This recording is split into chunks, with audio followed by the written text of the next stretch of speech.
तिमलाई हेर्दै रेलीमै बिताउँला जीवन। हेलो साथीहरु, सर्वप्रथम हाम्रो च्यानलमा तपाईलाई स्वागत छ।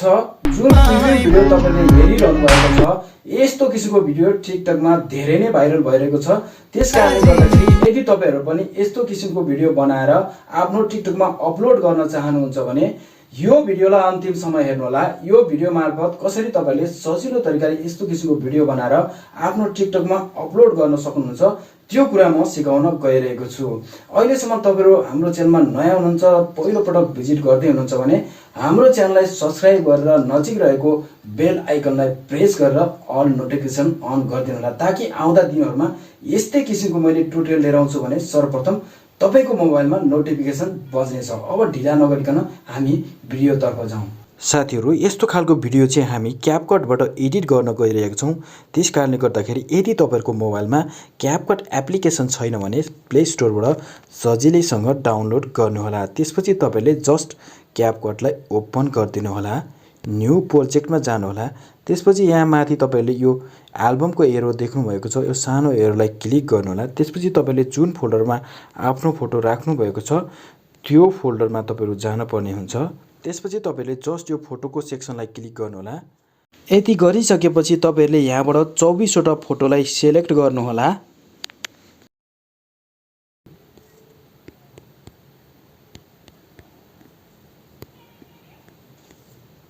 पछि जस्ट यो एड बटनलाई प्रेस गरिदिनु होला। त्यसपछि तपाईहरुले फर्मेट मिलाउनु पर्ने हुन्छ। तल स्लाइड बारलाई थोरै राइट स्क्रल गर्नु होला। त्यसपछि यहाँ फर्मेटको आइकन देख्न सक्नुहुन्छ, जस्ट यसलाई क्लिक गर्नु होला र 16:9 लाई सिलेक्ट गरिदिनु होला। त्यसपछि तपाईले जस्ट यो दुईवटा फिंगरको सहायताले रोटेट गरेर तपाईले सम्पूर्ण फोटोलाई जुम गरेर स्क्रिनमा फिट गर्नु होला।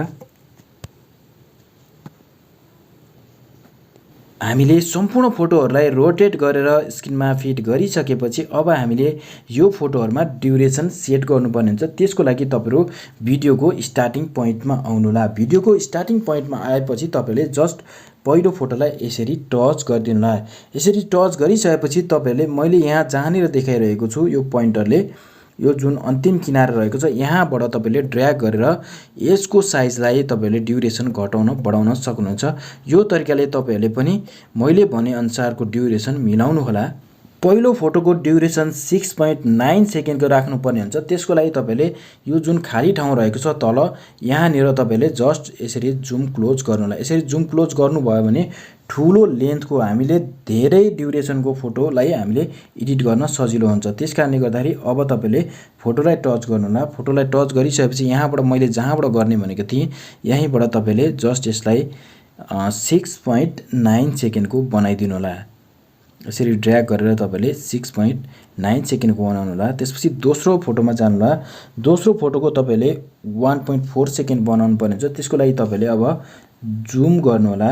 यसरी जुम गरेर तपाईले 1.4 सेकेन्ड बनाउनु होला। ड्र्याग गरेर 1.4 सेकेन्डको बनाउनु होला। त्यसपछि तेस्रो फोटो हामीले 0.3 सेकेन्डको बनाउनु पर्ने हुन्छ। यो अलिकति गाह्रो रहेको हुन्छ। त्यसकारणले गर्दाखेरि तपाईले म्याक्सिमम यसरी जुम गर्नु होला। यसरी जुम गरिसकेपछि अन्तिम किनाराबाट अब तपाईले यहाँबाट ड्र्याग गरेर यसरी घटाएर लिएर आउनु होला र यसरी तपाईले प्लस गरेर 0.3 सेकेन्डको बनाउनु होला। यही तरिकाले तपाईले बाँकी फोटोहरुको पनि ड्युरेसन मिलाउनु होला।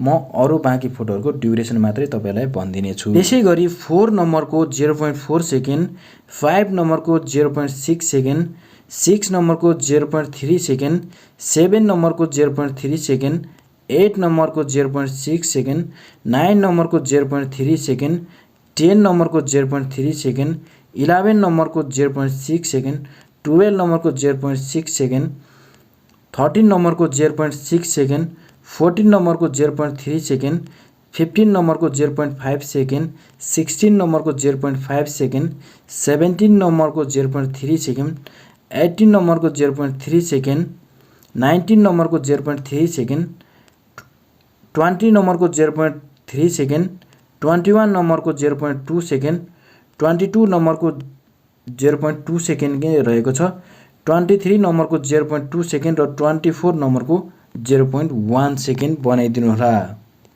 यसरी हामीले सम्पूर्ण फोटोमा ड्युरेसन सेट गरिसकेपछि अब हामीले यो फोटोहरुमा एनिमेसन एड गर्नुपर्ने हुन्छ। तपाईहरु स्टार्टिङ पोइन्टमा आउनु होला। भिडियोको स्टार्टिङ पोइन्टमा आइसकेपछि हामीले पहिलो फोटोलाई बाइसेट टु एनिमेसन एड गर्नुपर्ने हुन्छ। जस्ट फोटोलाई टच गर्नु होला, त्यसपछि यो एनिमेसनको आइकनलाई टच गर्नु होला, कम्मोमा जानु होला, थोरै राइट स्क्रल गर्ने बित्तिकै यहाँनिर तपाईले बाइसेट टु एनिमेसन देख्न सक्नुहुन्छ। जस्ट यसलाई क्लिक गरिदिनु होला। त्यसपछि तपाईले यहाँबाट ब्याक गरिरहन आवश्यकता पर्दैन। त्यसपछि दोस्रो फोटोलाई टच गर्नु होला। यहीँबाट तपाईले दोस्रो फोटोलाई यसरी टच गर्नु होला। दोस्रो फोटोलाई टच गरिसकेपछि तपाईले ब्याक स्क्रल गर्नु होला। ब्याक स्क्रल गरेर यो फोटोलाई तपाईले पेन्डुलम टु एनिमेसन एड गरिदिनु होला। त्यसपछि तेस्रो फोटोलाई तपाईले यो टु एनिमेसन दिनुपर्ने हुन्छ। त्यसको लागि थोरै राइट स्क्रल गर्नु होला। थोरै राइट स्क्रल गर्ने बित्तिकै यहाँनिर तपाईले यो टु एनिमेसन देख्न सक्नुहुन्छ। वाइवो यसलाई तपाईले जस्ट क्लिक गर्नु होला। त्यसपछि अर्को फोटोलाई चौथो फोटोलाई पनि तपाईले यो वाइवो टु एनिमेसन नै एड गर्नु होला। त्यसपछि पाँचौं नम्बरको फोटोमा जानु होला। पाँचौं नम्बरको फोटोलाई तपाईले पेन्डुलम टु एनिमेसन एड गर्नु होला। त्यसपछि तपाईले क्रमशः 6, 7 र 8 नम्बरको फोटोलाई तपाईले पेन्डुलम टु एनिमेसन दिनु होला। त्यसपछि 9 नम्बरको फोटोमा जानु होला। 9 नम्बरको फोटोलाई तपाईले जुम टु एनिमेसन यहाँनिर रहेको छ, जुम टु एनिमेसन एड गर्नु होला। त्यसपछि तपाईले फेरि 21 नम्बर सम्मको फोटोलाई तपाईले पेन्डुलम टु एनिमेसन एड गर्नु होला। म अहिले एड गर्न गइरहेको छु। यो तरिकाले तपाईले पेन्डुलम टु एनिमेसन एड गर्नु होला।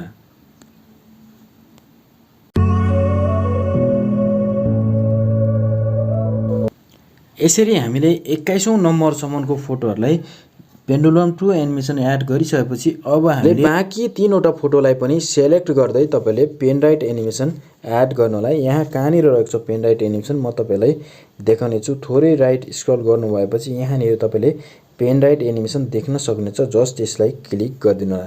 फेरि अर्को फोटोलाई लिनु होला। अर्को फोटोलाई पनि तपाईले पेन राइट, फेरि अर्को फोटोलाई यसै गरेर तपाईले तीनवटै फोटोलाई पेन राइट एनिमेसन एड गर्नु होला। त्यसपछि यहाँ टिक मार्क रहेको देख्न सक्नुहुन्छ। यसलाई क्लिक गरिदिनु होला। अब हामीले यो फोटोहरुमा इफेक्ट एड गर्नुपर्ने छ। त्यसको लागि सुरुको फोटोमा आउनु होला। त्यसको लागि तपाईले यो दुईवटा एरो देख्नु भएको छ। यसलाई क्लिक गर्ने बित्तिकै यो ब्याक जानेछ। त्यसपछि तपाईले सुरुको फोटोमा आउनु होला। सुरुको फोटोमा आइसकेपछि यहाँनिरबाट जहाँनिर ट्रान्जिसन चेन्ज हुन्छ तपाईले यहाँ ध्यान दिएर हेर्नु होला। फेरि म प्ले गर्छु। त्यसको लागि तपाईले जहाँनिर तपाईको फोटो कम्प्याक्ट हुन्छ, जहाँनिर मिल्न जान्छ त्यहाँनिर तपाईले यो क्रसरलाई राख्नु होला। यसरी राखिसकेपछि यहाँनिर तपाईले इफेक्टको आइकन देख्न सक्नुहुन्छ। यसलाई क्लिक गर्नु होला। भिडियो इफेक्टलाई क्लिक गर्नु होला। यसरी क्लिक गरिसकेपछि यहाँनिर तपाईले यो भेराइटीको अप्सन भेट्न सक्नुहुन्छ। यो भेराइटीको अप्सनलाई सेलेक्ट गर्नुपर्ने हुन्छ।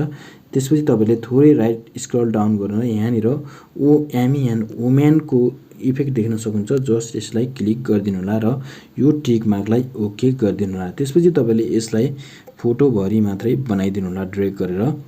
यति गरिसकेपछि अब हामीले यहाँ लास्टमा क्यापकटको वाटरमार्क देख्न सक्नुहुन्छ। यसलाई सेलेक्ट गरेर डिलिट गरिदिनु होला र यो एक्सपोर्टिङको बटन माथि देख्न सक्नुहुन्छ।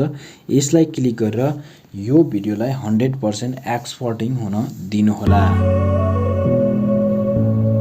भिडियो 100% एक्सपोर्टिङ हुन केही समय लाग्दछ। तपाईले केही समय वेट गर्ने बित्तिकै यो कम्प्लिट हुन्छ। त्यसपछि तपाईले यो डनको बटन देख्न सक्नुहुन्छ।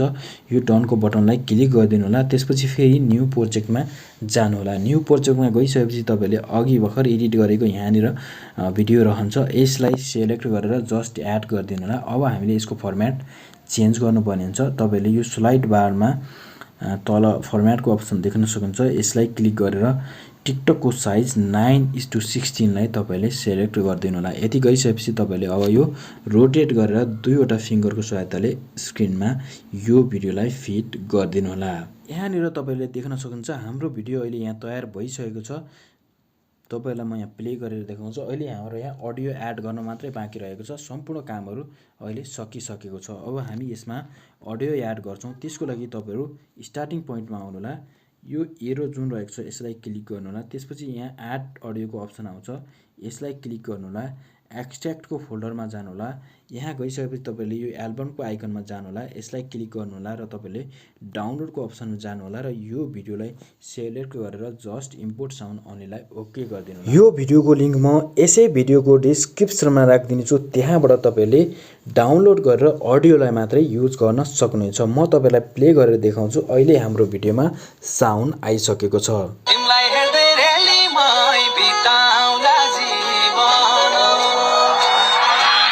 कालो केसमा तपाईँले यहाँ देख्न सक्नुहुन्छ हाम्रो भिडियोमा अहिले अडियो आइसकेको छ। त्यसपछि तपाईँले जस्ट यो लास्टमा तपाईँले क्यापकटको वाटरमार्क देख्न सक्नुहुन्छ, यसलाई सेलेक्ट गरेर जस्ट डिलिटको आइकनलाई प्रेस गरेर डिलिट गरिदिनु होला। त्यसपछि तपाईँले यो एक्सपोर्टिङको बटन माथि देख्न सक्नुहुन्छ, यसलाई टच गरेर यो भिडियोलाई 100% एक्सपोर्टिङ हुन दिनु होला। भिडियो कस्तो लाग्यो, तपाईँलाई सहयोग पुर्याएको छ भने तपाईँहरूले आफ्नो साथीभाइलाई पनि सेयर गरेर धेरैभन्दा धेरै व्यक्तिकोमा यो भिडियो पुर्याउने प्रयास गरिदिनु होला। र भिडियो कस्तो लाग्यो कमेन्ट सेक्सनमा कमेन्ट गर्न भने नबिर्सिनु होला। र अहिलेसम्म हाम्रो च्यानललाई तपाईँले सब्स्क्राइब गर्नुभएको छैन भने च्यानललाई पनि सब्स्क्राइब गरिदिनु होला है त। त्यसपछि तपाईँले डन बटनलाई प्रेस गरिदिनु होला।